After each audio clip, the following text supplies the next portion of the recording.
Hindi na nagulat ang Makabayan Bloc sa pagpapakita ng puwersa ng Iglesia ni Cristo sa peace rally nito kahapon. Pero walaan nila itong epekto sa impeachment complaints na inihain laban kay Vice President Sara Duterte.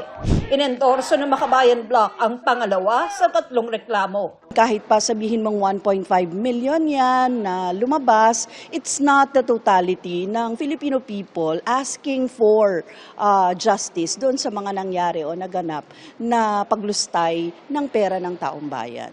Sa pagkausap natin sa ating mga kasamahan dito sa Kongreso ay, wala rin naman silang pakialam at on the top of their mind pa rin yung impeachment.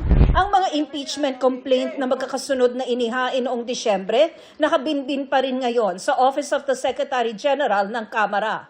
Sa ngayon, hinihintay pa raw ng Office of the Secretary General ang paghahain ng fourth impeachment complaint laban kay VP Sara. Ang target daw ng mga kongresistang nasa likod nito ay makakuha ng endorsement nang hindi bababa sa 103 na kongresista o 1/3 ng lahat ng miyembro ng Kamara.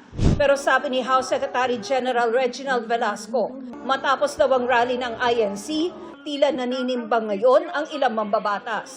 Let's wait and see, especially with the rally of the Iglesia ni Cristo. No? I think that will be taken into account by the House members concerned. Wait and see what, sir? What do you mean wait and see what? Wait and see whether they will really file another complaint or not. And then I'll be forced to transmit these 3 complaints to the Office of the Speaker. I think next week will be a fair time for them to decide. Then I may be forced to transmit whatever complaints that I have received to the Speaker by next week. Nauna nang sinabi ni Pangulong Bongbong Marcos noong Nobyembre na hindi siya pabor sa pagsusulong ng impeachment kay VP Sara dahil matatali lang daw nito ang Kamara at Senado. Sabi niya noon, wala itong maitutulong sa buhay ng mga Pilipino. Sabi ni Executive Secretary Lucas Bersamin, hindi nagbabago ang posisyong ito ng Pangulo.